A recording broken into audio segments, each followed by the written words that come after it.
gracias a Ariel Miguel Carreño y a Borja Lucena, autor del libro Hannah Arendt, Las ideologías y el colapso del pensamiento político, que ha venido hoy aquí a ser presentado. Así que nada, cuando queráis. Bueno, muchas gracias, Belén. Muchas gracias. Bueno, muchas gracias a todas y a todos por venir y a los que nos están siguiendo también online. Para mí es una alegría muy grande poder presentar esta obra de Borja Lucena, porque además de la relevancia y la pertinencia que tiene la propia obra, tiene un mérito añadido, creo yo.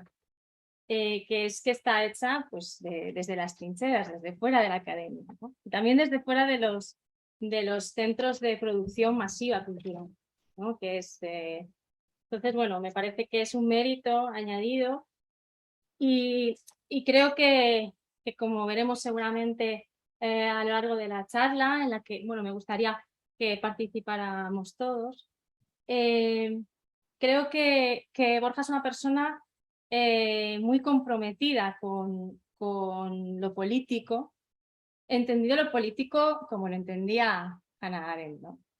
Entonces, tanto por su intento de habilitar espacios para la filosofía ajenos a los lugares naturales de la filosofía, ¿no? Como su proyecto que llevó durante muchísimo tiempo, Círculo Soriano de Filosofía, y en el que los que hemos participado podemos dar fe de ese trabajo y de lo estupendo que era poder participar. Y también tiene un compromiso con el aspecto político de la educación, también entendida como un espacio, no una reivindicación de la dignidad de la profesión, porque sí, sino de la dignidad de la propia educación, como una parte fundamental digamos, de la educación política, ¿no? Entendida como, seguro que puedes explicar mejor que yo, Borja, ¿no? Y respecto a la pertinencia de esta obra, creo que primero supone a mi modo de ver, ¿no? Supone realmente una solución a uno de los problemas más llamativos de la obra de Arendt, que el propio Agamben, ¿no? Hablaba de una desconexión entre sus tesis sobre los totalitarismos y la condición humana, ¿no?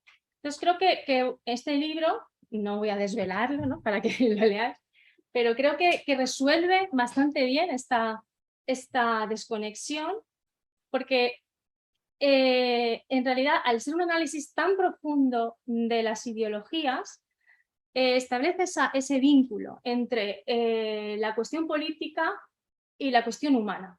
De hecho, la propia crítica a la filosofía de Arendt es una crítica a los conceptos antropológicos, ¿no? de los filósofos, y a partir de ahí, ese olvido de la acción política pues se va haciendo cada vez más manifiesto.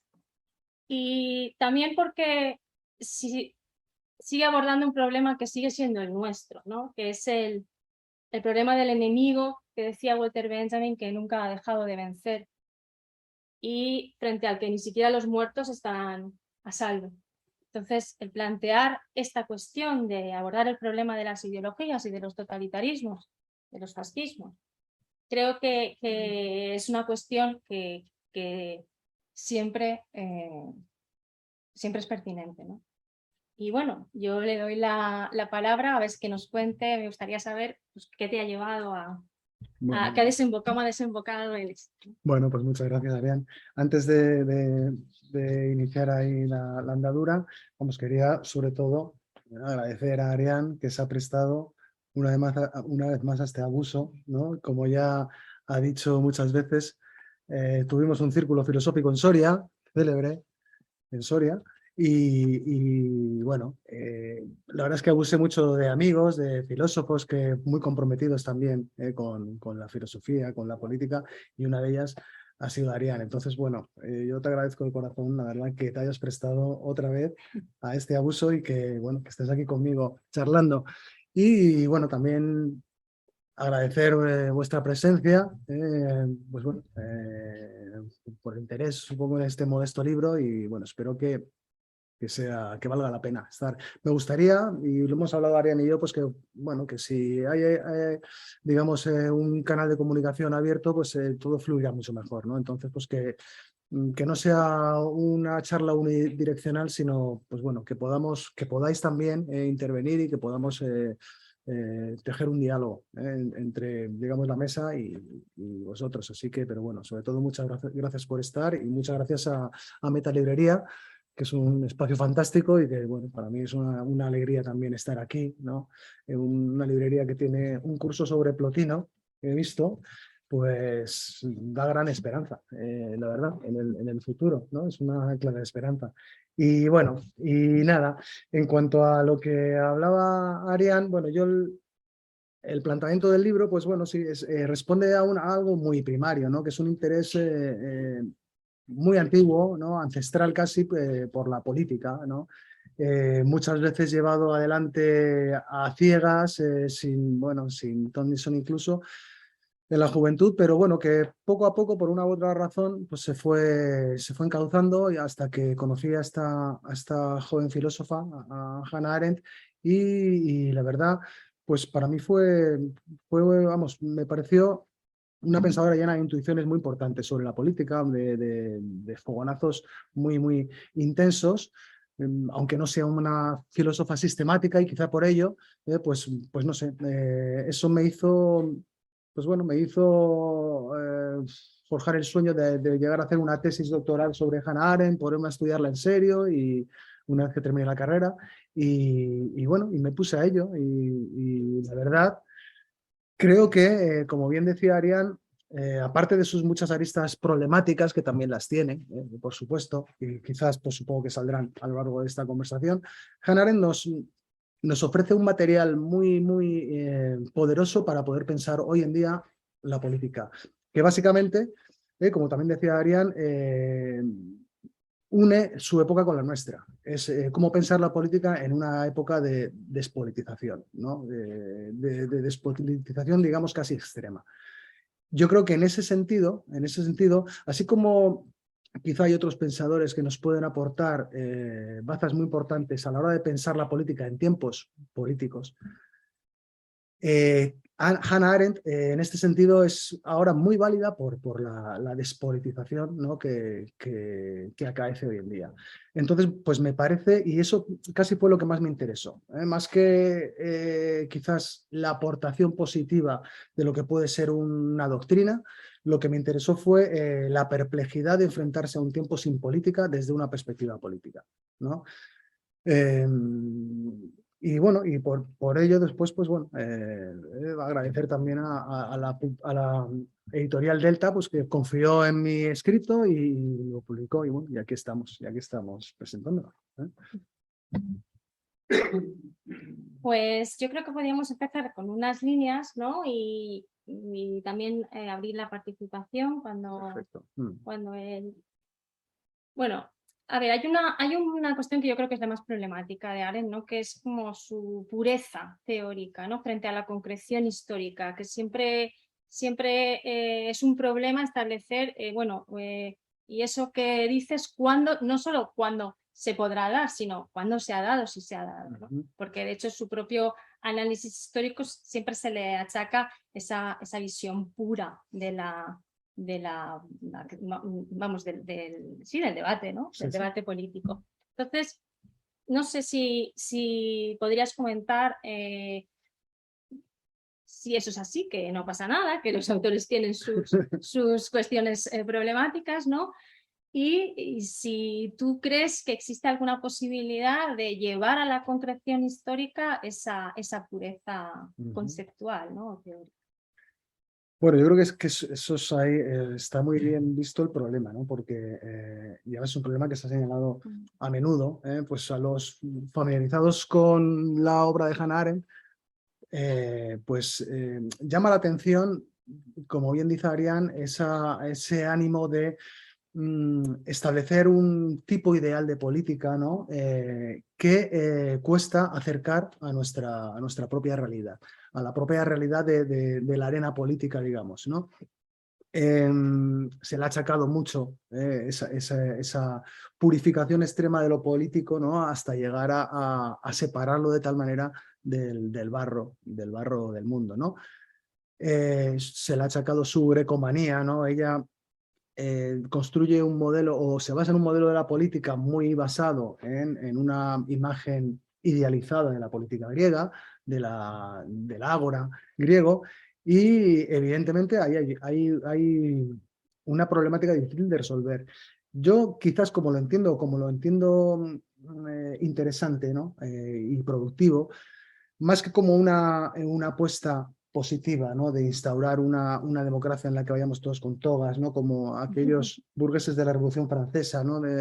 Pues más que eso, lo que veo es precisamente pues, lo que decía antes, ¿no? Es en el combate contra la despolitización es establecer un ariete contra esa despolitización, ¿no? Y quizás esa imagen tan atractiva, tan idealizada, tan falsa también, en cierta manera, de la política, más que como una proposición, ¿no? Empírica, le vale como un arma contra la despolitización, ¿no?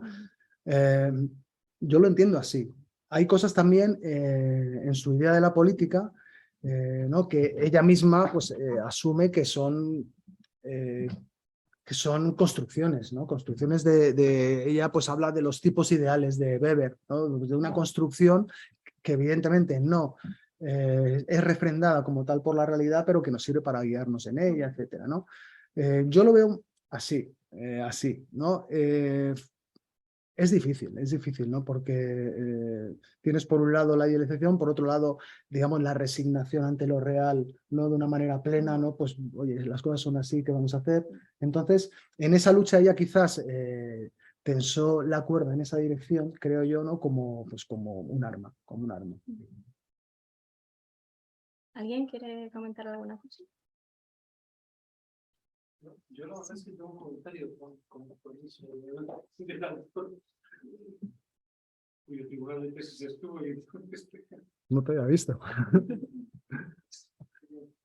Pero fíjate, en relación con la pregunta, aparte de lo que dices, yo creo que también hay un componente en que los análisis de Arendt llamativamente se caracterizaron por fijar las categorías a partir de fenómenos históricos, a partir de acontecimientos históricos.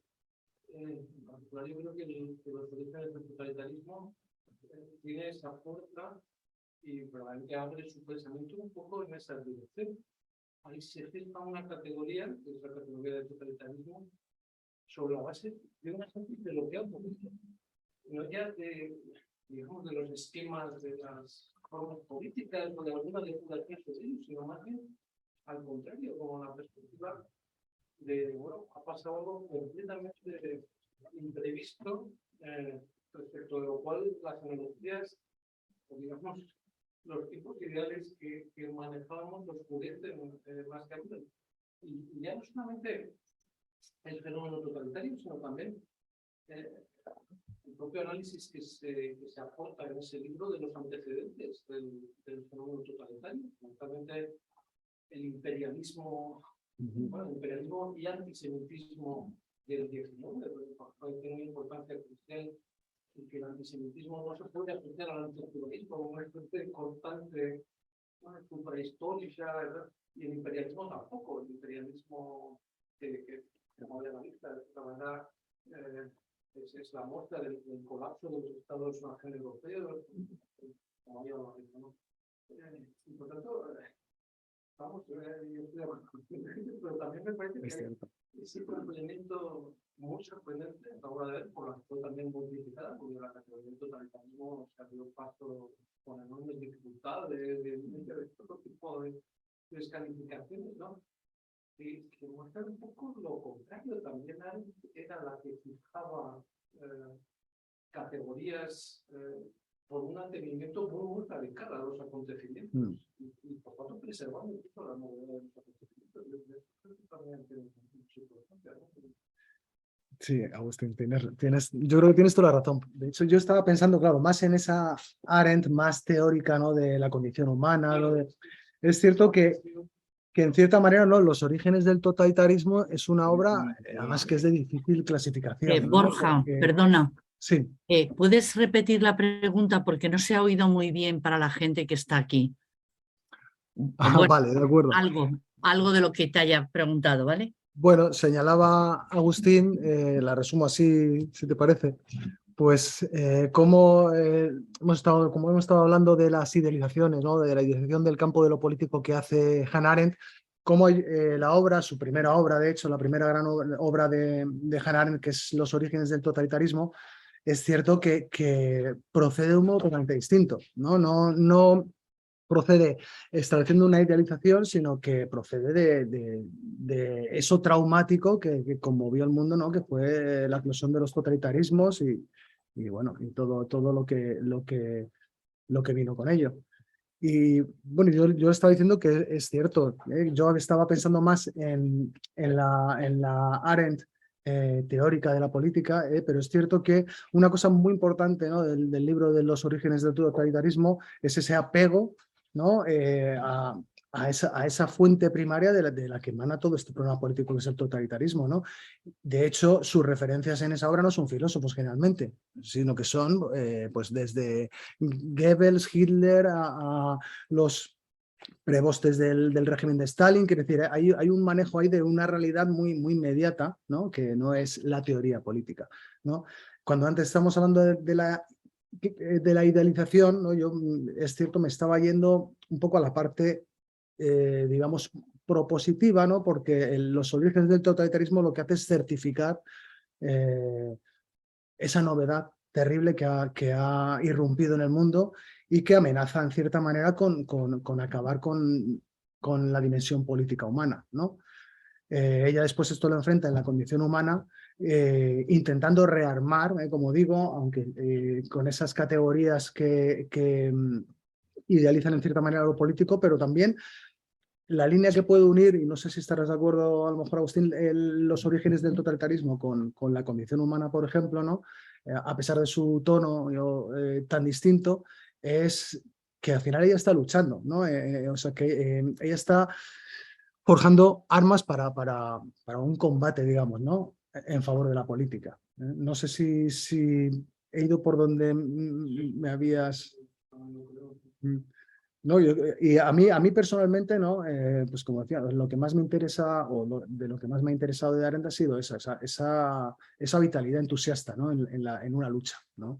No en la mera pertenencia a una academia que a veces pues puede teorizar, pero ya desde una posición en cierta manera aséptica, ¿no? Yo creo que eso es lo interesante, ¿no? Esa posición que tuvo, ¿no? Cuando has hablado del concepto de totalitarismo, cómo eso ni gustó a derechas ni a izquierdas, ¿no? Como ella siempre fue ¿no? O a las derechas, a las izquierdas de la época, oficiales, digamos, ella fue siempre un animal incómodo ahí en esas categorizaciones, ¿no? Porque lo de totalitarismo, claro, acusaba o indicaba cierta transversalidad, ¿no? Que ella veía como ciertamente fehaciente, pero claro, no gustó, ¿no? Aunque ella tuviera una propia definición de su postura política y tal igual, pero sin embargo no le gustó a casi nadie, digamos, ¿no?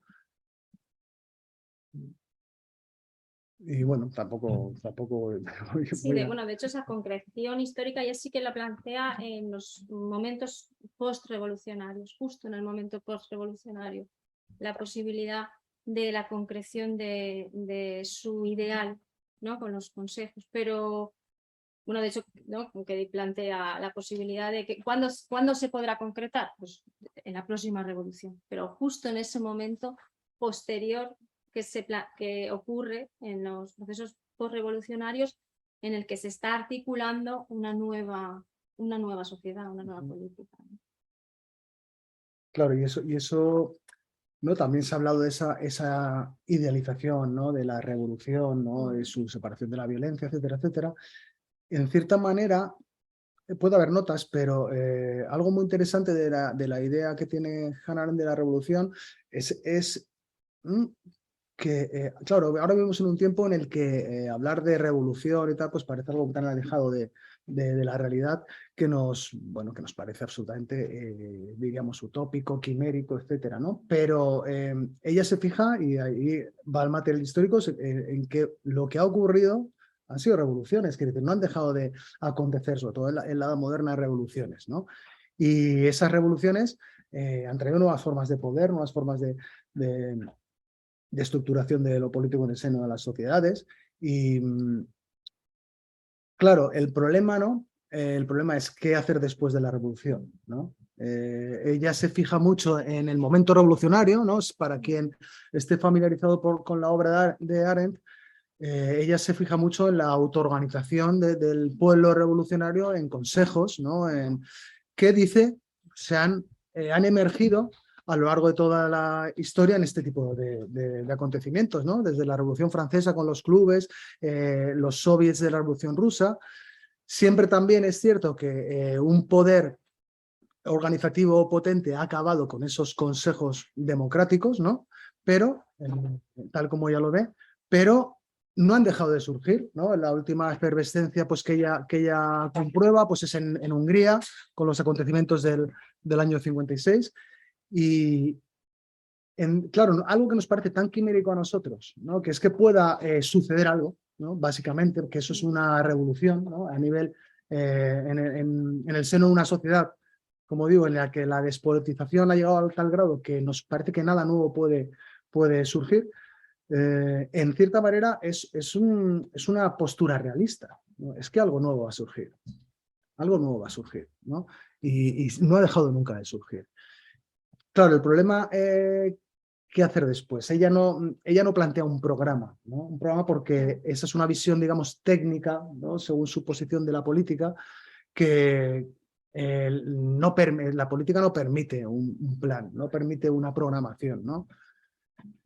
Claro, eso nos deja ante la absoluta incertidumbre, ¿no? Ante la absoluta incertidumbre.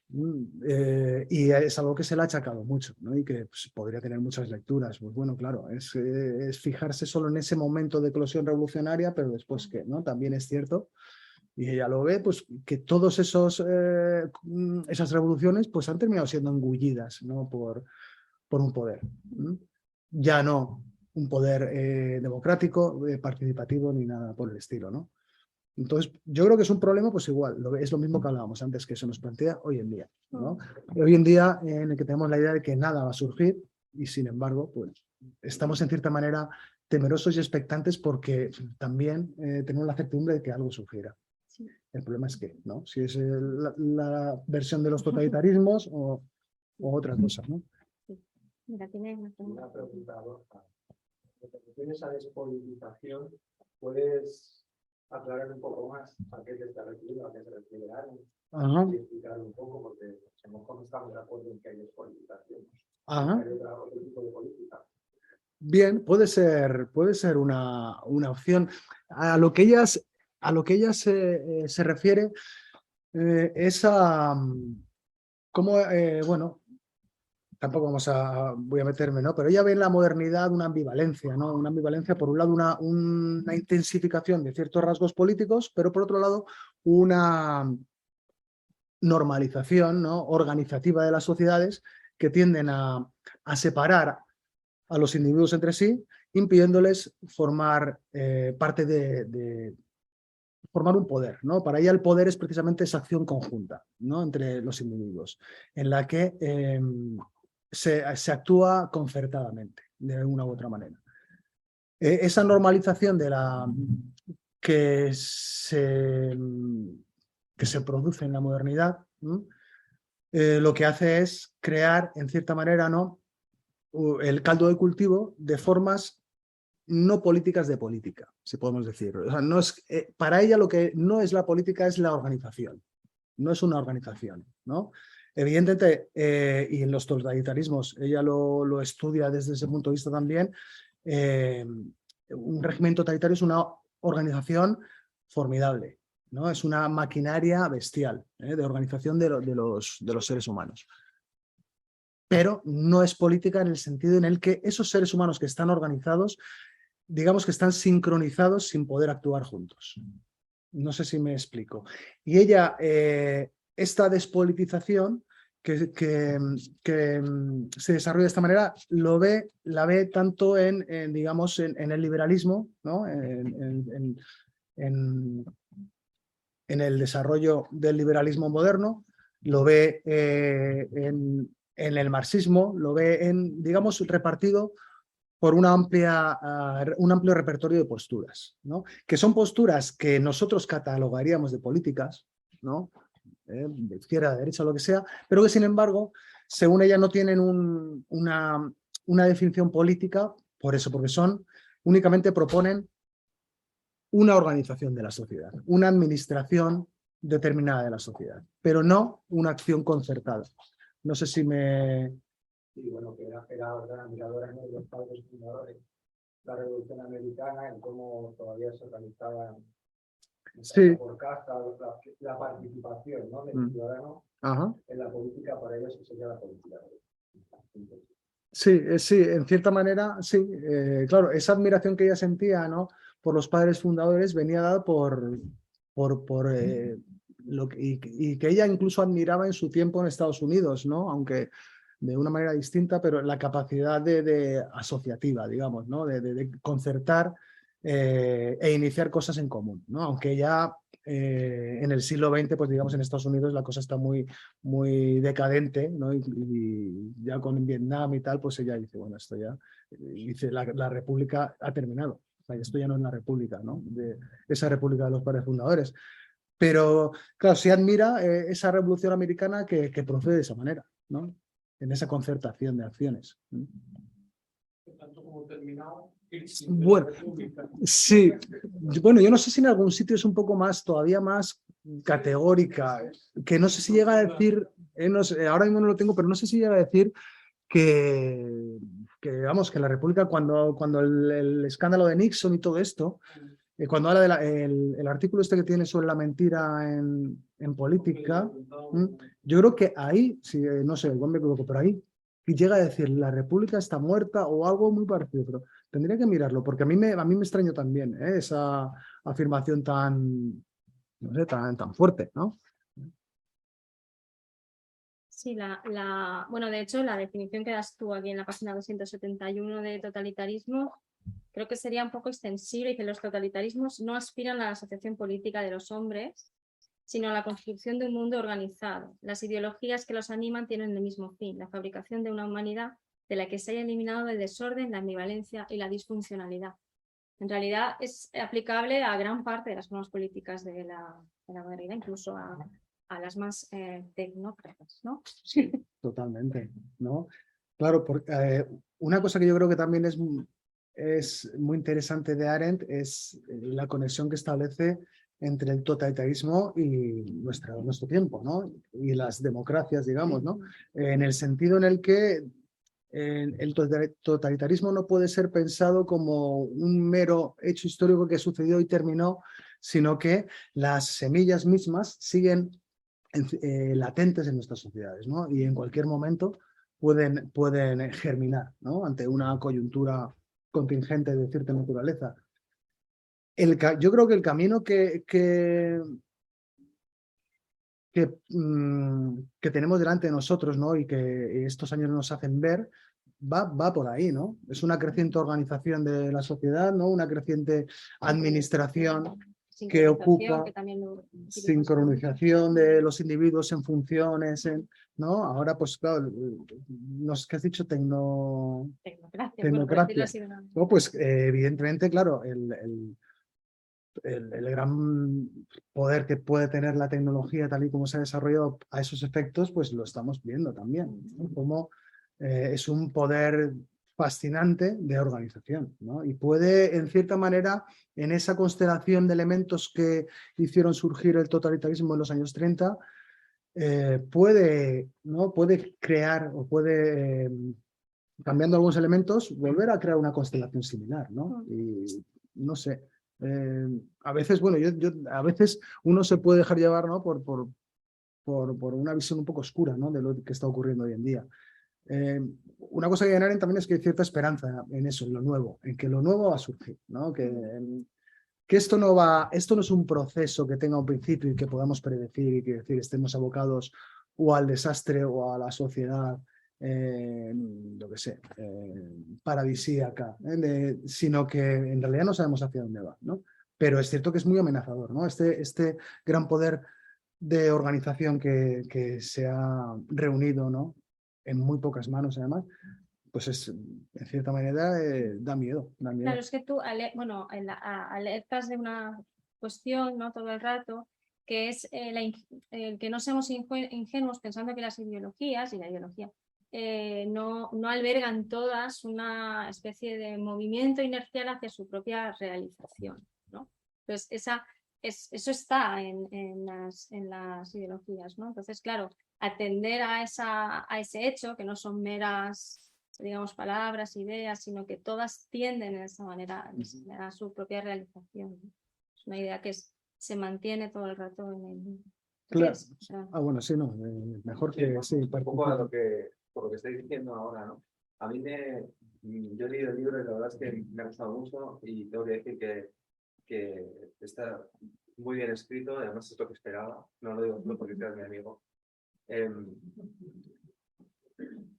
Pero bueno, esto que estás diciendo me llama la atención de esa separación tan radical que hace, y además tú acabas de subrayarlo. Yo evidentemente no conozco la obra de Hannah en profundidad, ¿no? Pero tengo la sensación de que por lo que dices y por lo que escribes en el libro hay una separación muy radical entre la política y la técnica, ¿no? De hecho hay una crítica constante de Hannah Arendt a la técnica y a la tecnocracia, que sería esto que estáis hablando de la época de la despolitización.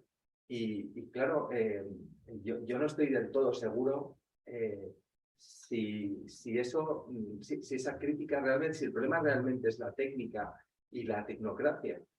Incluso Hannah Arendt sabe que no se puede hacer política si uno está ocupado en las cosas de la vida, ¿no? Del comer, del vivir y de la alimentación. Y la organización política también va por ahí. Es decir, no podemos estar decidiendo constantemente cómo vamos a conseguir la comida, cómo vamos a repartir el agua, cómo vamos a educar a nuestros hijos. Se pueden decidir muchas cosas, pero hay un elemento de la política que no podemos obviar, que es la técnica. Y que el hecho de que la tecnología y la técnica nos suministren una capacidad altísima de organización, también, en cierta forma, nos puede servir para abrir espacios para que el ser humano se dedique justamente a la política. Entonces, no sé si, esto también es una pregunta, no sé si el problema realmente está en la técnica y en la tecnología, o la técnica y la tecnología es el chivo expiatorio que encuentra Hannah Arendt, porque no sabe muy bien por dónde colocar esta sociedad despolitizada que ella critica tanto. Pues es que claro, hay un melón, ¿no? Porque, claro, cuestión de la técnica, ¿dónde situar la técnica, ¿no?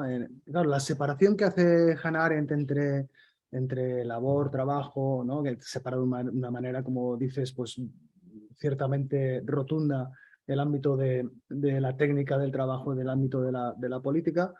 Claro, es esa suerte de tipo ideal, ¿no? que dibuja con rasgos muy claros cada una de las actividades, pero que en la realidad evidentemente no están separadas de un modo tan rotundo.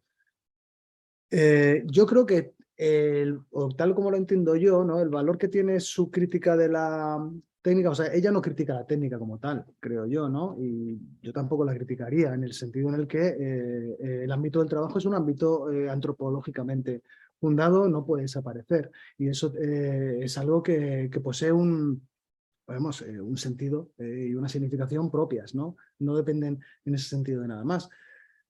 Pero sí es cierto que a lo mejor es también pues, lo que hablábamos antes, esa reacción, esa arma contra la progresiva colonización del ámbito de lo político por esas categorías ajenas procedentes de la técnica, de la organización, de la administración, que en cierta manera han ahogado el campo de lo político, ¿no? Han ahogado ese ámbito en el que la acción es posible o puede surgir la acción.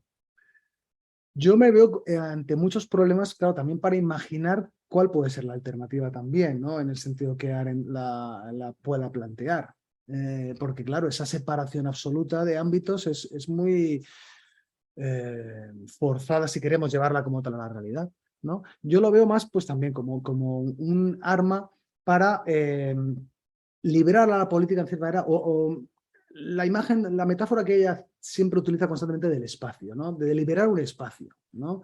Digamos que para ella los procesos vitales, la organización, la técnica, en sus diferentes modos, pero tienden a adueñarse de todo el espacio de lo real y la labor política como tal es salvaguardar un espacio en el que la política pueda darse.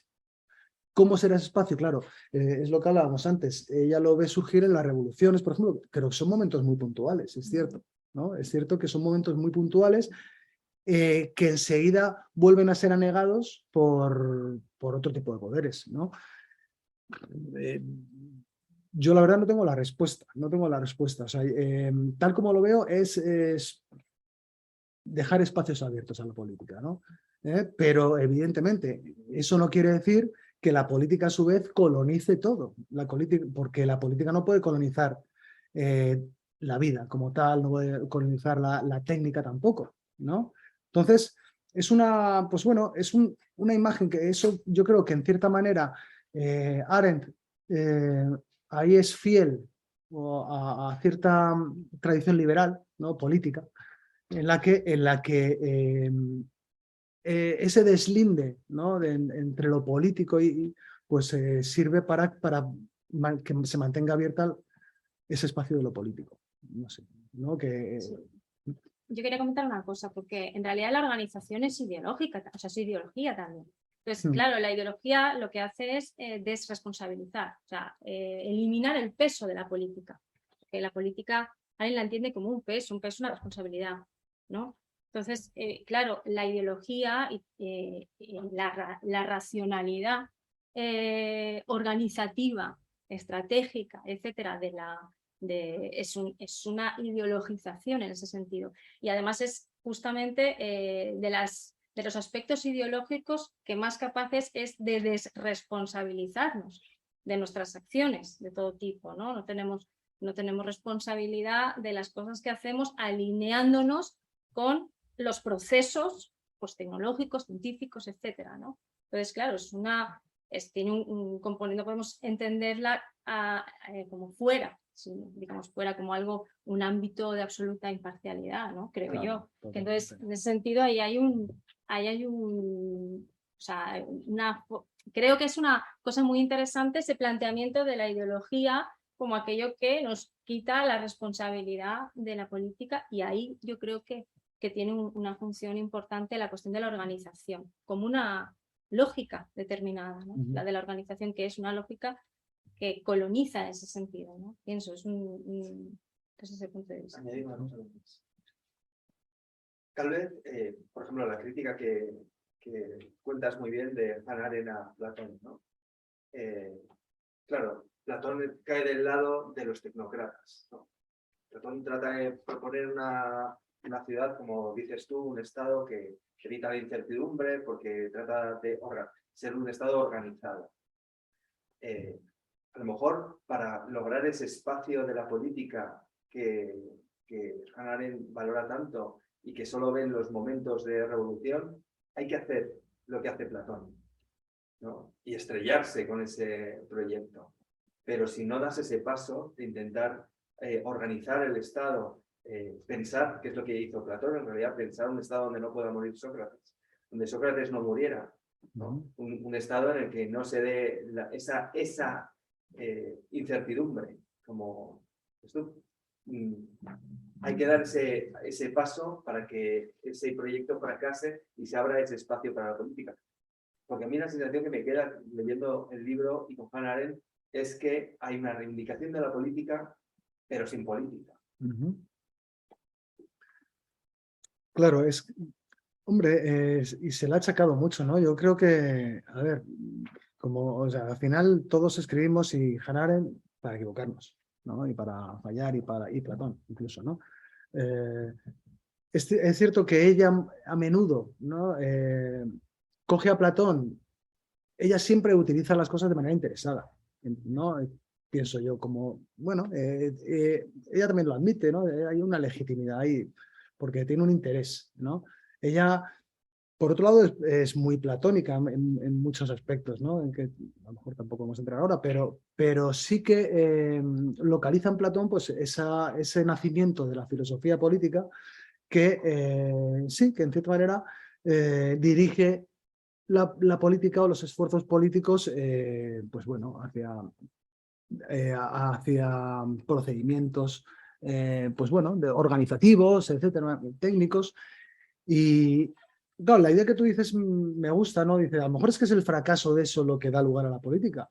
No, no lo había pensado, la verdad. Puede ser que también, aunque ella, en cierta manera, yo creo que cuando coge a Platón, ¿no? Igual que cuando coge a Marx, en cierta manera lo que yo creo que hace es intentar dar nacimiento a una vacuna contra ciertas tendencias que hay en Platón, ciertas tendencias que hay en Marx, ¿no? y que han llegado a adquirir un peso importante en la filosofía política. Pero claro, quizás, claro, dado que para ella la política es la incertidumbre, para ella la política es el terreno de la novedad, ¿no? Evidentemente, bueno, puede ser, ¿por qué no? Lo que pasa es que también es muy arriesgado, ¿no? Es arriesgado Riesgo, ¿no? y la política es riesgo, claro. Y también en ese sentido, ¿no?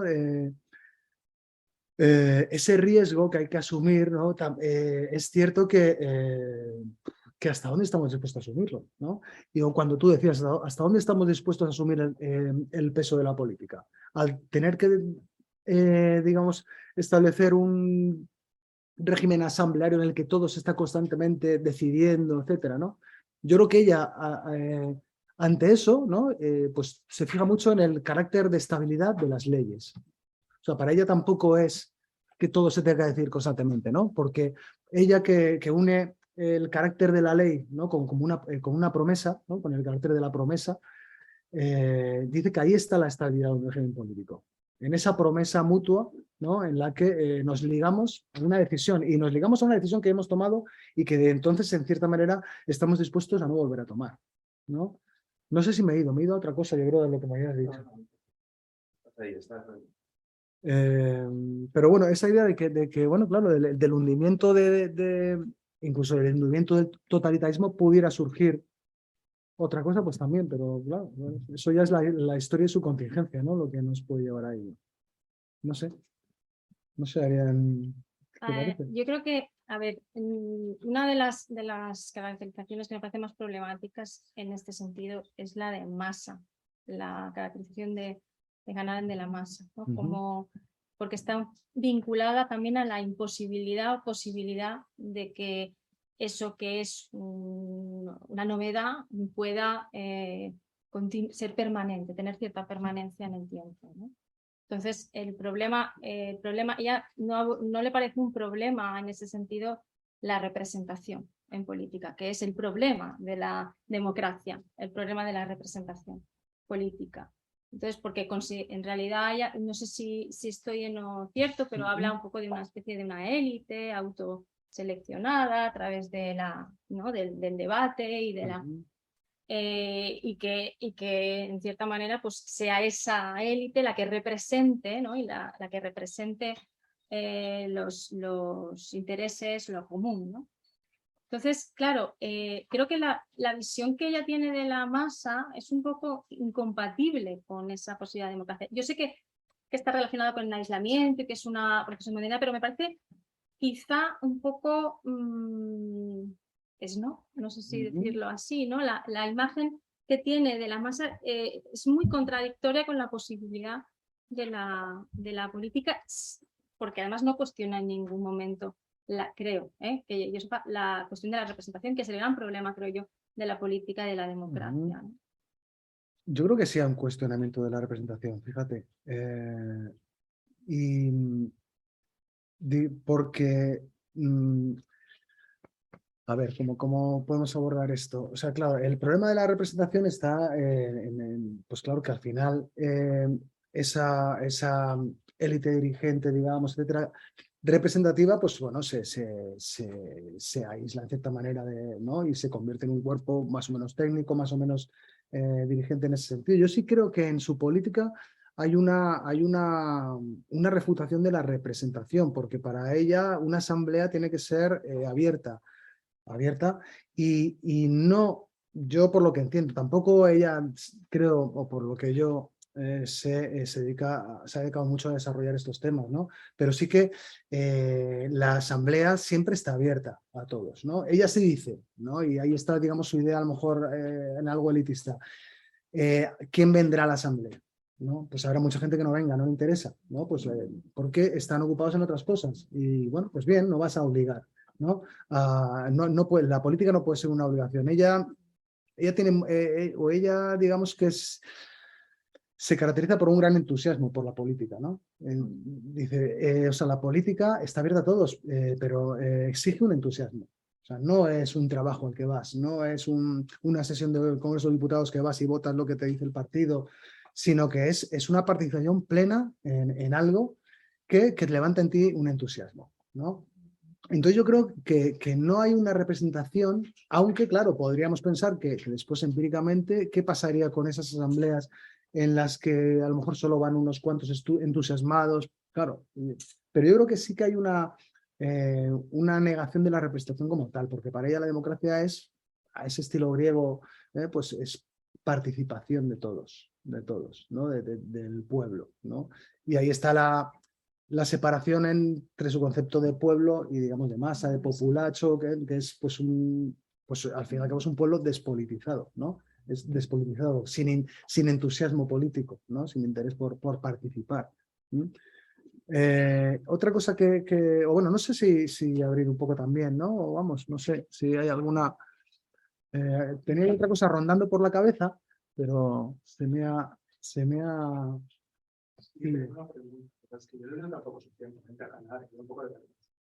Hace un tiempo estuve leyendo un autor que es contemporáneo de Leina, se llama Entrada de Juvenal, y escribió un libro sobre el poder, y relacionaba las revoluciones con crecimiento del poder, la revolución y el cambio en crecimiento del Estado. ¿Tú crees que en general hay alguna idea parecida a esta? Y, mejor dicho, él, ¿qué idea tiene del Estado con respecto a la revolución? Yo creo, tal como yo lo veo, para ella el Estado no es tal y como se ha constituido, digamos, en el acontecer histórico de la modernidad, es un cuerpo técnico, es un cuerpo administrativo, ¿no? O sea, se ha terminado plasmando, a pesar de todas estas revoluciones en las que se ha apuntado a otra cosa, sin embargo, el Estado se ha solidificado como un cuerpo administrativo, meramente organizativo, ¿no? En ese sentido, claro, históricamente sí que es cierto que pues, también la tesis de Tocqueville, ¿no? Del Estado y la Revolución, es cierto que la revolución, ¿no? Históricamente acontecida, lo que significó efectivamente fue un crecimiento del Estado, un crecimiento en ese sentido de una opresión, ¿no? Organizativa brutal. Claro, para ella el momento revolucionario es un momento, es lo que decía antes, es que cuesta, lo que cuesta distinguir ahí, o lo que cuesta pensar es la salida al momento revolucionario, ¿no? Hay ciertos autores que han dicho, claro, en Arendt la política es solo la revolución. O sea, quiere decir, sería una especie de revolución permanente, ¿no? No a lo mejor trotskista, ¿no? Pero una revolución permanente en la que yo creo que el único modo de hacer del Estado algo político es a través de ese proceso, digamos, revolucionario, de participación, ¿no? En el que ya la organización no se impone sobre la acción, digamos, ¿no? Sobre la acción. Todo esto, claro, ya sé que suena muy... creo que son más que nada, son luces que podemos advertir y que podemos, ¿no? Captar por un momento, pero claro, ¿cómo se hace eso? Evidentemente es que nadie sabe cómo se hace. Estamos todos ciegos. Ellos están en Estados Unidos. ¿Cuándo llega a Estados Unidos? No, antes, en el, no sé, el 40, pues sí, al 40 cuando cae Francia, ¿no? Cuando, sí. ¿Cuál es la actitud que tiene ante lo que está ocurriendo en Estados Unidos? Hemos hablado de la guerra del Vietnam. Evidentemente es una época muy convulsa en esta. Sí, muchísimo. Todo el mundo. ¿Cuáles es ya cómo ve? Ella cómo se siente, cómo aplica esas teorías que tiene sobre la revolución con respecto con lo que está ocurriendo en algunas universidades en Estados Unidos, etcétera, etcétera. Yo hace un tiempo estuve leyendo la correspondencia con Mary McCarthy y tampoco contamos. Y me quedó siempre como muy privado, digamos, teniendo una idea, digamos, de la política como tiene ella, cómo lo aplica ese momento tan peculiar que se vive en Estados Unidos. Bien, claro, ella en ese momento pues escribe un libro, un artículo así extenso que se titula La crisis de la República. Ella lo que ve, ¿no? Lo que ve en los 60 en Estados Unidos y en el mundo occidental en general es un momento de crisis, evidente, ¿no? Es un momento en el que lo que había regido ya no rige y pues ese momento de parto, ¿no? Del que también hablaba Marx, ¿no? Esos momentos. En ese sentido, yo creo que tiene cierta mirada esperanzada sobre lo que pueda ocurrir, ¿no?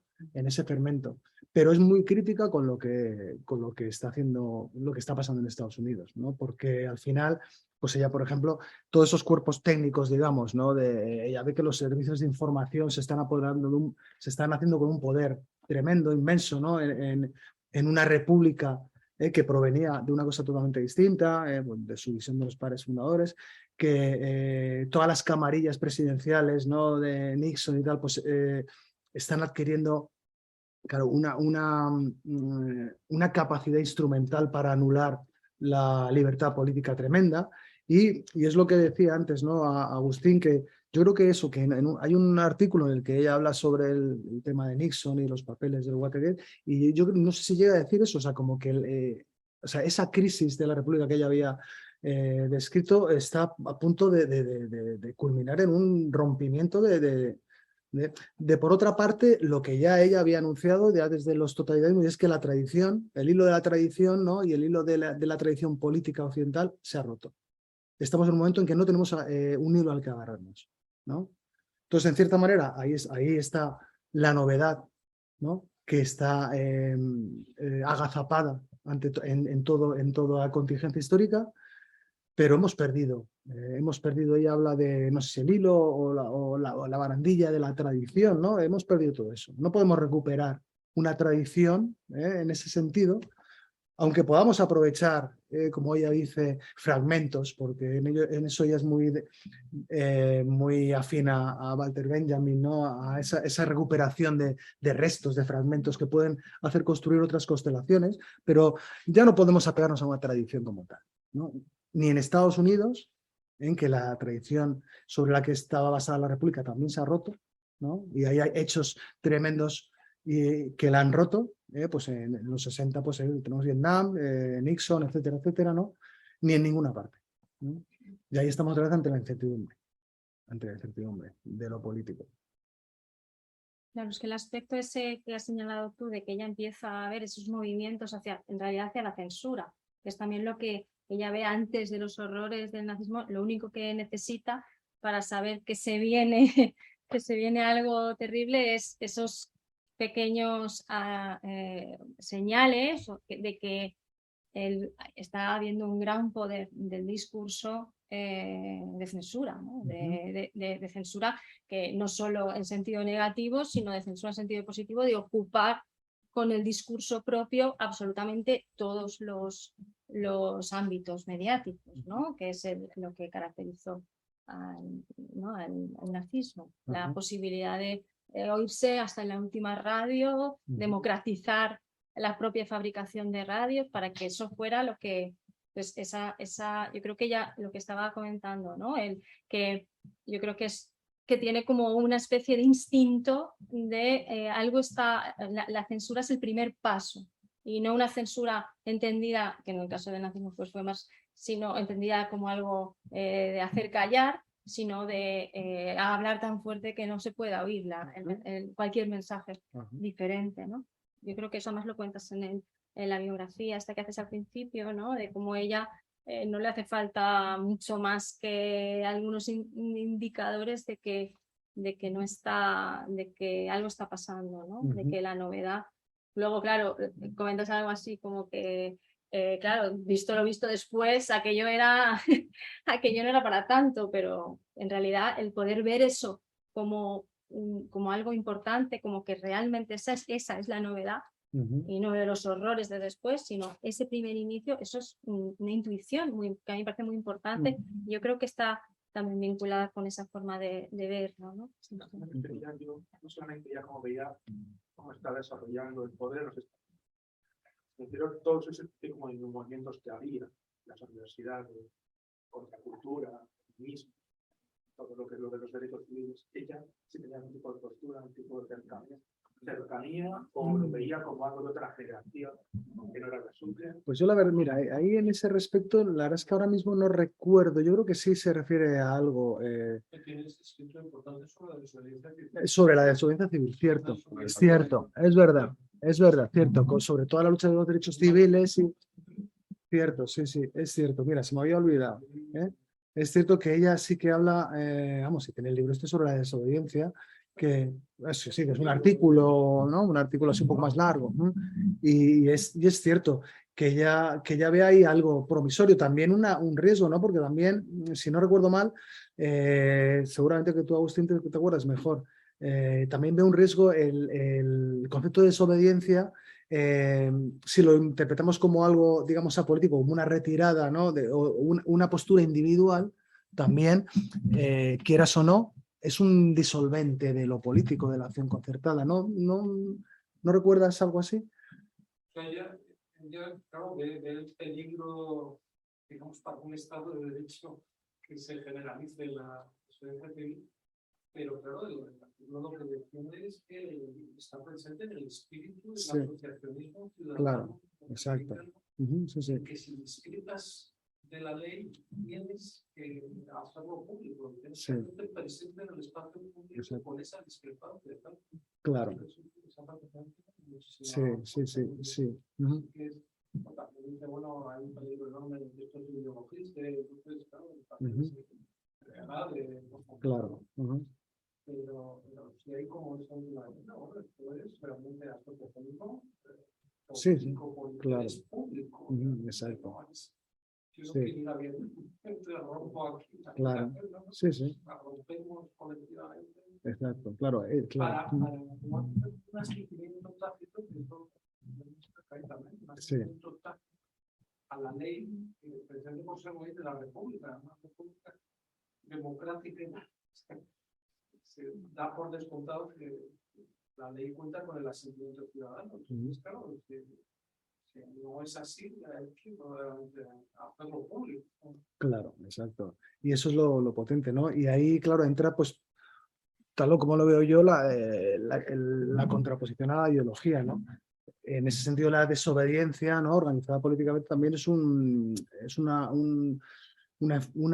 medicina, ¿no? Un fármaco contra esa ideología que nos lleva al asentimiento, ¿no? Al asentimiento pasivo de todo lo que pueda venir de una autoridad ¿no? Entonces, claro, sí, no me acordaba yo, ¿verdad? De esa que... Sí, es verdad, es cierto. Y no me acordaba yo, es verdad. Y además, me lo habías comentado tú y se me había ahora pasado, lo de la desobediencia, es verdad, sí. Y eso es muy potente. Sí, de hecho, es que el concepto, independientemente de Hannah Arendt, es verdad que el concepto de banalidad del mal lleva una línea filosófica y política hacia la consideración de la desobediencia como fundamental después de Auschwitz, ¿no? La diferencia entre un general que es capaz de vivir consigo mismo después de lo que ha hecho, porque en ningún momento se planteó desobedecer, y luego tú cuentas hablas de Grossman, creo que es de Vasily Grossman, sí, que él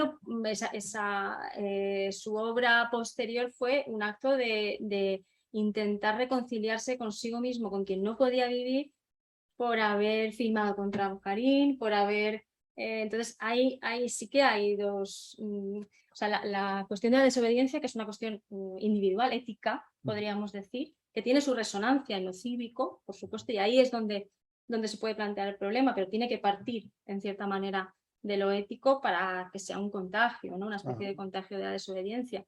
Pero uno de los problemas que se plantea después de Auschwitz es precisamente que la desobediencia y no la obediencia es o sea, la obediencia, perdón, y no la desobediencia es un problema en la política, ¿no? Sí, sí. Que es una de las grandes novedades de la filosofía, o sea, de la política después de Auschwitz, es esa, es que hasta ahora nos hemos planteado el problema de desobedecer las leyes, pero no nos hemos planteado el problema de obedecerlas. Entonces, Claro. ese, de hecho, es no Hannah Arendt, pero sí gran parte de la filosofía política posterior sí que toma el hilo de Eichmann del ejemplo para derivar toda una reflexión sobre la cuestión de la desobediencia ética como parte fundamental de la desobediencia cívica, ¿no? Entonces, yo sí que creo que ahí hay una derivación importante, ¿no? Hacia la cuestión de la desobediencia. Sí, cierto, es verdad, sí. Tengo la razón, no tengo nada que añadir porque lo has dicho divinamente. Y quizás en esa misma línea argumental, lo que parece que le preocupaba más era la política sin pensar. Perdona, que se acerque un poquito al micrófono, por favor. Ah. No sé si se puede acercar el micrófono. No sé si... No, solo que se acerque. Se va a hacer bien. A ver, uy, Ahí va. sí, chispacillo. Sí. A ver, ¿se escucha mejor así? No sé si se escucha mejor así. Sí, mejor. Vale. No que, o sea, un poco en función del último comentario, como quizás lo que le preocupaba más a Arendt era la política hecha desde la falta de pensamiento, ¿no? Y por eso el problema de las ideologías, ¿no? Le preocupa el problema de la obediencia ciega, que es lo que trabaja en Eichmann en Jerusalén, pero también la rebelión ciega, que es distinta a la desobediencia civil. Yo creo que ella rescata la desobediencia civil como una desobediencia fundamentada en el pensamiento, pero al igual que le preocupa la obediencia ciega, le preocupa la desobediencia ciega, y eso creo que lo trabajan sobre la violencia, ¿no? Pero quería precisamente preguntarte si en el libro, dado que trabajas, yo no lo he podido leer, el tema de las ideologías, si esa desobediencia ideologizada o ideológica, la ideología sustituye el pensamiento y termina siendo algo contrario a la desobediencia civil como un acto de la conciencia, ¿no? Pues yo creo que en cierta manera la génesis de la ideología tiene que ver con eso que tú estás diciendo, ¿no?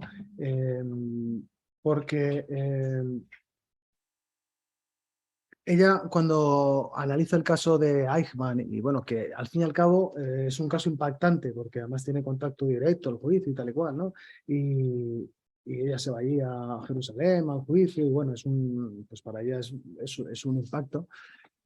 Pero no deja de ser un personaje que ella elige para caracterizar todo un modelo, ¿no? de política, apolítica, ¿no? Y entonces, claro, ella lo que ve en Eichmann es precisamente eso, ¿no? Esa obediencia basada en la incapacidad de pensar, ¿no?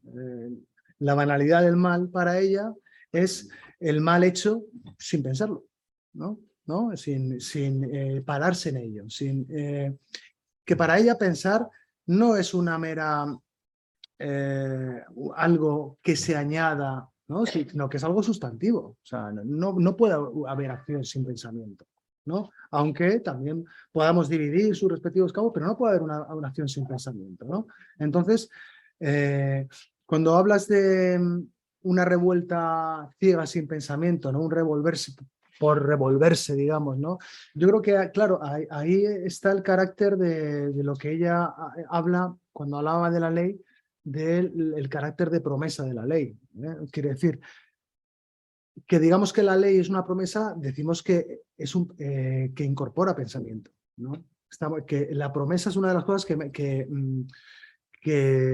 actualiza nuestra capacidad de pensar. Estamos pensando en un sentido sustantivo, ¿no? Entonces, claro, revolverse contra toda, digamos, institución, ¿no? Que podía ser un poco también, a lo mejor antes tú hablabas de los 60, ¿no? Está prohibido prohibir, etcétera, etcétera, etcétera, ¿no? O no sé, o sea, quiere decir, esta revuelta promisoria que nos permite liberarnos de todo y ya está, ¿no? Claro, ella... Yo creo que es muy crítica con eso, porque también se convierte muy fácilmente en una obediencia a la revuelta, ¿no? En una obediencia a ese nuevo poder que nos presenta la revuelta contra todo lo viejo, ¿no? Y nos la sirve ya dispuesta, ¿no? No sé si me explico, ¿eh?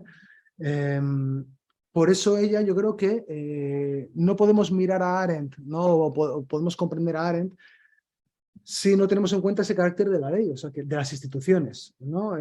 Quiero decir, el valor de las instituciones. No es todo una pura revolución, si quisiéramos decirlo, alocada en la que estamos decidiendo constantemente todo, sino que hay en la política, el poder lo que crea son instituciones, lo que crea son leyes también, ¿no? Y eso son promesas.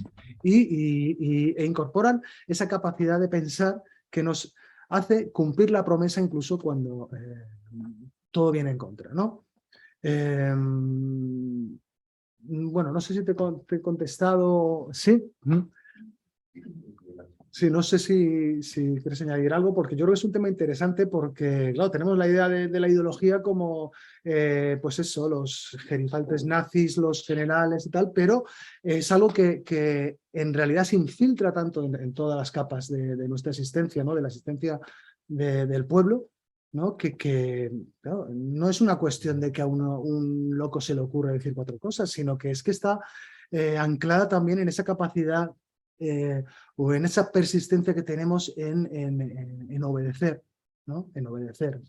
Sí, sí, yo creo que ella ahí, digamos, porque Como decía Ariel, tiene esos dos textos, ¿no? O ese compendio de textos de la República y el sobre la violencia, y bueno, más tarde el de Eichmann, pero creo que ella ve ese ambiente de turbulencia social, que tenía muy buenas razones para, digamos, la gente levantarse, pero creo que ella está viviendo en los campos universitarios de los Estados Unidos, como hay, por simplificarlo, dos vías de acción. Una que fueron decir Martin Luther King y otra es Malcolm X.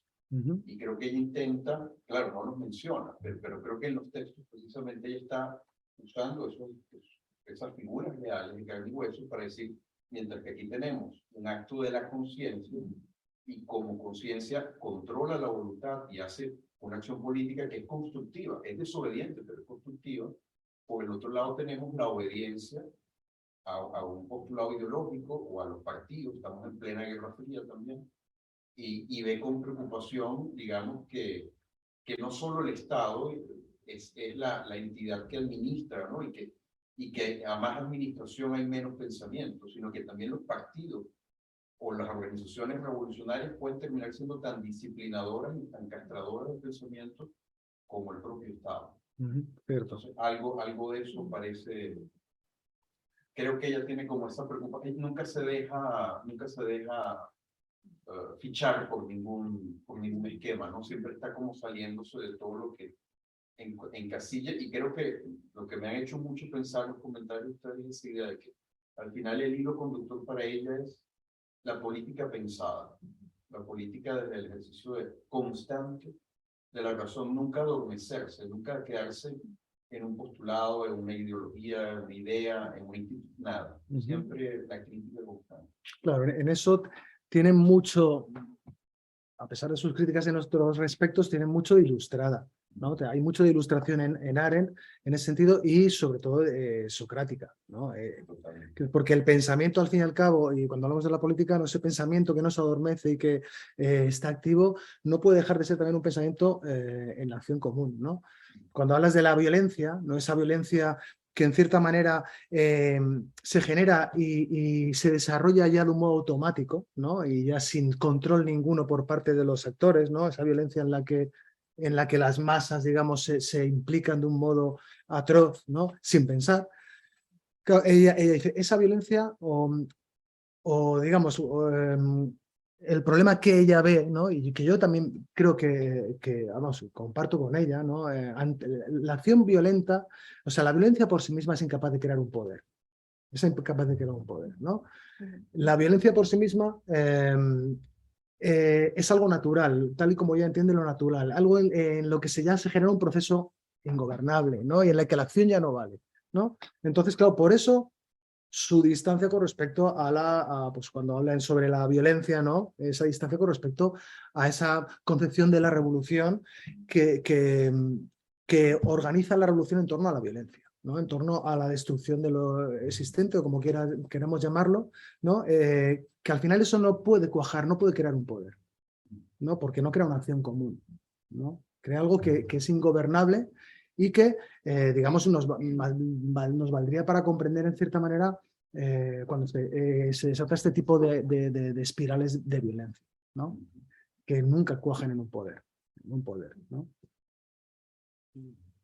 Por lo tanto, piensas que la desobediencia civil se desvirtúa, transformándose en un caos que termina precisamente en eso, como un animal sin cabeza, que es anarquía y que vuelve, que no conduce a nada. Es entonces lo que sí. Bueno, ella es muy anárquica en cierto sentido, ¿no? Su postura política, digamos, en cierta manera es anarquía, no en el sentido del, digamos, por hacer la palabra del sin Dios, sino de una organización, de una autoorganización del espacio político. Claro, cuando la desobediencia, ¿no? Yo creo que la crítica que ella dirige a la desobediencia, ¿no? Que después hemos visto que, sin embargo, ella valora en gran medida, pero una crítica o un peligro que ella ve en la desobediencia es que se convierta en una mera postura individual, una mera postura ética, ¿no? Que sí es cierto que tiene una generación, digamos, y una relación muy clara con ese núcleo ético, pero que se quede solo en lo ético, ¿no? Digamos, si podemos hablar así, en lo individual, sin articularse políticamente, ¿no? Porque ella, si no recuerdo mal, lo que ve ahí puede ser, pues, es una atomización también, ¿no? Del campo político. Pero esto sin menoscabar el hecho de que, pues como estábamos diciendo, claro, la desobediencia también es algo indispensable, ¿no? En un régimen, digamos, libre en el que, pues como decíamos, la base es el asociacionismo, es la autoorganización, ¿no?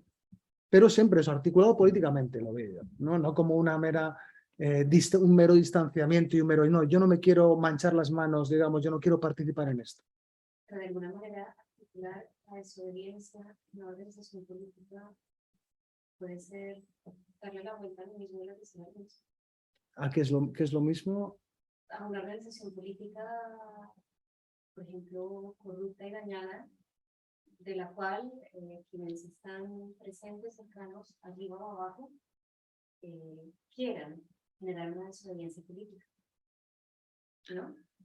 No sé si entiendo a dónde vas. A ver, no sé si... Sí, no sé. O sea, una desobediencia fomentada desde arriba, ¿quieres decir? No, cuando hay una desobediencia política, quienes terminan organizándose, a veces terminan convirtiéndose en lo que precisamente van a acabar. Vale, entiendo. Y eso se ha visto, ¿no? Y cometiendo exactamente los mismos vicios políticos de quien tanto criticaban. Hombre, yo creo que, claro, ninguno estamos a Borja, salvo. perdona, Sí. ¿puedes repetir la pregunta? Sí.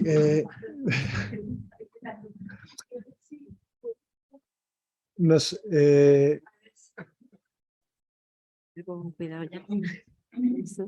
Es que no se le ha ¿Se oído. escucha mejor así, Margarita? Es que estoy intentando subir el volumen. Sí, pero depende de la persona que habla, si está muy lejos o si tiene la voz muy bajita. Vale. ¿Quieres repetir? No, dísela tú, que yo creo que luego me comprendiste bien. Sí, yo creo lo que preguntabas era, claro, cómo en la aceptación de la desobediencia puede darse el caso de que se articule un grupo políticamente dentro de esos desobedientes, ¿no? Que llega a organizar el espacio político de tal manera que ellos mismos ya impidan de nuevo la desobediencia, vuelvan a caer en un autoritarismo, ¿no? Digamos, que a partir de la desobediencia... Claro, yo creo que eso, claro, no estamos a salvo nunca de prever eso ni de impedirlo, ¿no?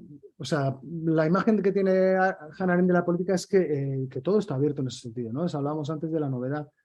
Puede ser, claro, puede ser, pero yo creo que la visión esperanzada que ella tiene es, pero no, tampoco tiene por qué ser así. Y no por eso vamos a dejar de intentarlo, ¿no?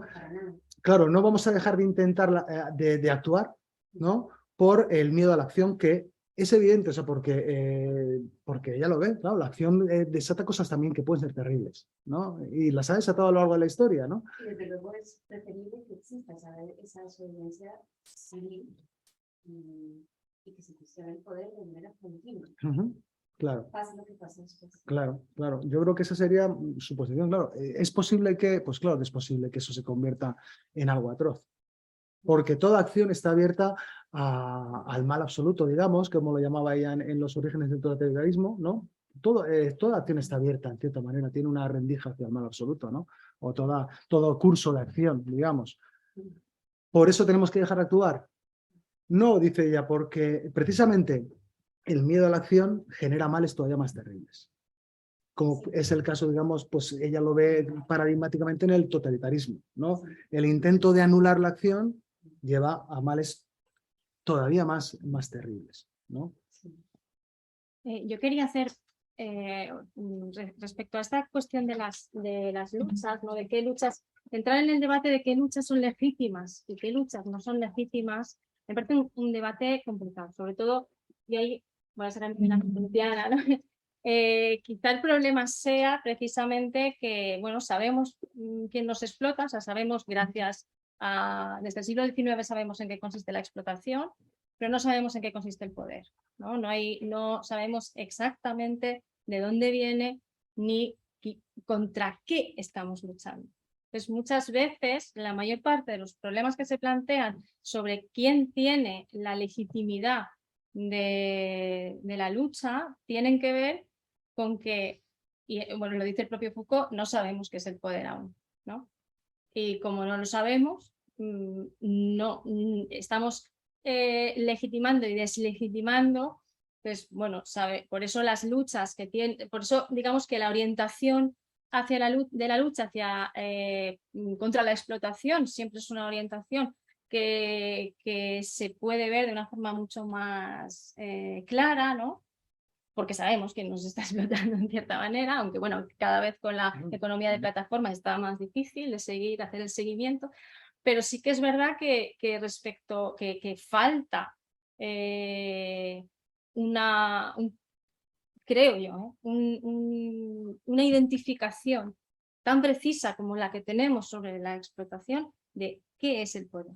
Foucault dice, no sabemos quién lo ejerce, sabemos quién no lo ejerce o sabemos quién no lo tiene, ¿no? Entonces, claro, eso, claro, ante dos luchas que las dos sabemos que están luchando contra sus respectivas amenazas, ¿no? De dominación, claro, posicionarnos a mí por lo menos me resulta muy problemático decidir entre Malcolm X o Martin Luther King. Me resulta muy problemático desde un punto de vista político. No por nada, sino porque realmente no sé si tenemos suficiente conocimiento de un concepto tan fundamental como es este, ¿no? El del poder. No sé, es mi granito. Bueno, es que no sé si querías decir algo. No, interviene. Puedes intervenir contra ella no critica, por ejemplo, el Malcolm X por violento. Porque ella incluso dice la violencia está justificada en determinadas situaciones. Lo que lo critica es que se vuelve irracional. Y ese es el riesgo de la violencia, que incluso habla de cláusulas, que habla de la noción instrumental de la violencia. Entonces, el problema es cuando al recurrir a la violencia, que puede ser justificado inicialmente, esto entra en una espiral en donde es difícil que ya se convierta que siga siendo algo racional. Y yo creo que la crítica de ella siempre es a lo irracional, a lo no pensado. No es ni siquiera a lo violento, porque lo justifica en ciertas oportunidades. Sí, yo creo que ahí está esa dimensión ilustrada, ¿no? de Arendt, ¿no? Que siempre está ahí, ¿no? Y habla sobre Lessing y habla, bueno, y quiero decir, a pesar de tener también una gran raigambre heideggeriana, no deja de tener una fidelidad también a esa tradición alemana de la ilustración, etcétera, ¿no? Claro, en cuanto al poder, para Hannah Arendt, ¿no? Lo que Foucault, yo no soy tampoco especialista, digamos, en Foucault, ¿no? Pero lo que llama el poder no es lo que llama poder Hannah Arendt, evidentemente, ¿no? Por lo que llama Hannah Arendt poder es esa acción concertada. Sí, además es ¿no? opuesta a la violencia. Que, claro, en realidad.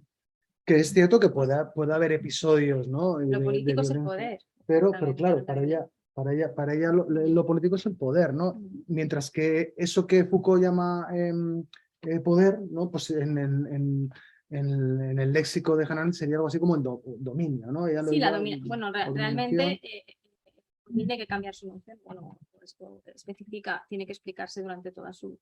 que lo que nosotros nos referimos cuando entendemos poder es a lo que él se refiere como dominación, ¿no? Que es una relación de poder que se ha convertido en irreversible, que es la dominación, la irreversibilidad de las relaciones de poder, en realidad, ¿no? Que es lo que, pero claro, en realidad yo creo que ahí hay un puntito de unión, porque en realidad el poder no es represivo, sino que produce, y también en Hannah Arendt es realmente es lo político, ¿no? Lo que sí que es verdad es que yo creo que en la cuestión de la posibilidad de siempre estar vigilando la dominación, ahí sí que se separaría bastante. La necesidad de estar vigilando siempre, ¿no? En todo respecto. Que no se vuelvan las relaciones irreversibles, ¿no? Las relaciones de... Sí, hombre, de cierta manera, la única garantía, si es que hay garantías en esto en algún lugar, para Arendt sería pues el mantener abierto el espacio político, porque el espacio político es el lugar donde no pueden cosificarse ¿no? Las relaciones de poder, ¿no? Claro, después Hannah Arendt pues no se refiere seguramente a todo el espectro de luchas al que se refiere Foucault, pues ya está, bueno, en otra onda, pero sí que hay una conexión, ¿no? Que sí se puede determinar. Oye, yo no sé qué hora es, no sé si os estamos aburriendo o si yo la verdad que no... Yo quería hacer una pregunta de primero, de básico. Bueno, estamos todos. Porque ella, o sea, yo estoy hablando que siempre el concepto de ideología tiene un carácter malvado, por así decirlo, cuando en algún momento yo, por lo menos lo he entendido, es que tengo un conjunto de ideas políticas normalmente y tal, pero veo que ya, o sea, que ya está siempre unido al concepto de algo malo, algo, o sea, no un conjunto de ideas políticas, el marxismo, no sé, algo así. ¿Y por qué ha habido ese cambio? ¿O qué ha pasado para que...? Pues, a ver, es que, claro, su concepto de ideología diverge a lo mejor del uso común que solemos otorgarle a la palabra, ¿no? Porque, claro, nosotros cuando hablamos de una ideología, hablamos de una posición política, ¿no? De esta o de aquella. Para ella, digamos que tiene un contenido más fuerte, ¿no? Lo que es la ideología. No es cualquier posición política, no es cualquier posicionamiento político, sino que es un tipo de posicionamiento más bien ante la política que está cargado de una lógica precisa y autogeneradora, digamos. ¿Cómo decirlo esto? O sea, ideología no es que para ella el liberalismo no es una ideología. Incluso Marx no es un ideólogo, no tiene ideología, ¿no? Las ideologías, por eso ella las estudia de un modo muy concreto en los totalitarismos, ¿no? Y aunque ve peligro de ideologización, ¿no? en muchas posturas, digamos que la ideología es el extremo al que llegamos cuando nuestra posición ante la política es de un control absoluto, una organización absoluta del campo de la política. Entonces, claro, no es una mera posición política, sino que ella lo une mucho, por ejemplo, en los orígenes del totalitarismo, que no sé si has leído, pues que es una obra fascinante. Ella relaciona mucho la ideología con digamos, con la composición de la palabra logía con la lógica. Con la lógica. Y dice, la ideología es una lógica, ¿no? Que establece un proceso rígido, inalterable, en el que todo se ve subsumido. Es decir, no es un... no es ideas acerca de la política sin más, sino que es una absoluta y rígida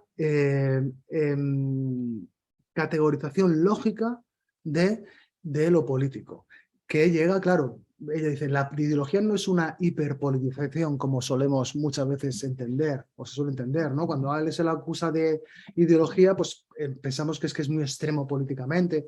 No, dice, la ideología es una despolitización en ese sentido, es la sustitución de la acción, que está abierta siempre a todo esto que decíamos, a la novedad, y que está gobernada en cierta manera por la incertidumbre, por la sustitución de eso por una lógica exacta y precisa, ¿no? Que dicta cómo tiene que ser todo, ¿no? En una sociedad o los procesos que rigen una sociedad. No sé si te he contestado. Exacto, sí, sí, claro, claro, exacto. Es una, como a partir de una sola idea podemos ser capaces de desgranar ya todo el mundo, ¿no? Es lo que la ideología pretende, ¿no? Que sea todo perfectamente lógico y coherente con la idea que gobierna todo, que nos gobierna, ¿no? Claro, ahí desaparece la política, evidentemente, ¿no? Porque es esa idea. Una idea que es la idea de la omnipotencia, una manera, ¿no? Sí, sí. Como naturaleza, historia necesaria. Claro, esa idea de omnipotencia, ¿no? Que yo creo que es una de las cosas también más valiosas de su visión sobre la ideología, ¿no? Cuando habla de eso de todo es posible, ¿no? Nos hemos dado cuenta que todo es posible. Y en cierta manera la ideología ha sido la que ha despertado ante nosotros el hecho de que todo es posible, de que todo se puede hacer, ¿no? Y por eso ha sido posible Auschwitz y todo lo que ha ocurrido, ¿no? Porque ese desgranamiento lógico de las consecuencias de una idea nos lleva a un abismo en el que todo puede pasar. La idea se pone algo así como a costa de la realidad. Claro, sí, totalmente, ¿no?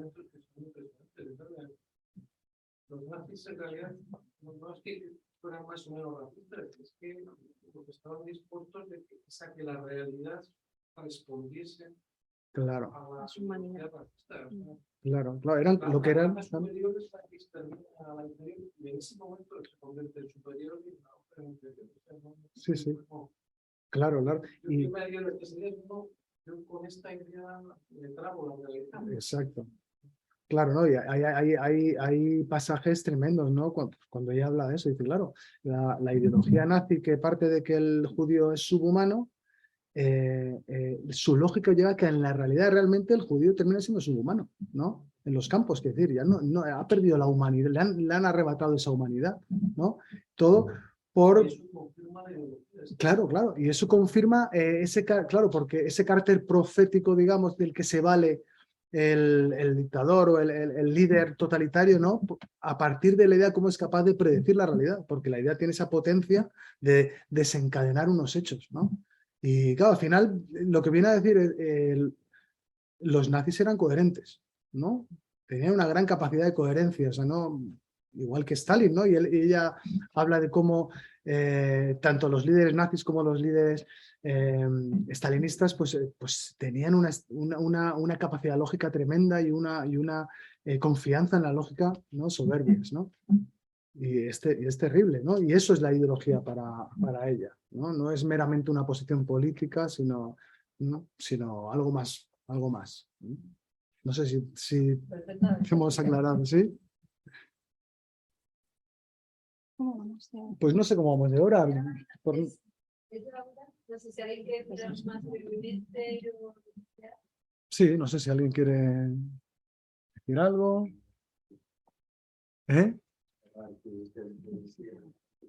Tengo que cerrarla, que nunca se cierra para sanar. Nunca se puede cerrar el curso de acción así. La presentación de un libro sí se puede. Sí, bueno, pues nada, yo más que nada agradecer un montón pues vuestra presencia, a los que están en casa, porque bueno, oye, pues para mí es un gusto, ¿no? Pues uno se ha tirado un tiempo escribiendo algo y bueno, venir aquí a hablar de ello, pues y además, bueno, pues que no es un simple, digamos, o para mí, tal como lo vivo yo, no es un simple gesto, no es marketing, sino que es vivencia, ¿no? Pues el hecho de poder hablar yo de estos temas, cuando me he tirado de ahí yo solo escribiendo, y al final lo que vale la pena de esto es que, pues, que despierte algún tipo de conversación, algún tipo de entusiasmo, ¿no? Como decía Hannah Arendt. Y bueno, yo por mi parte, pues entusiasmado estoy de haber estado aquí, y muchas gracias a Arián otra vez.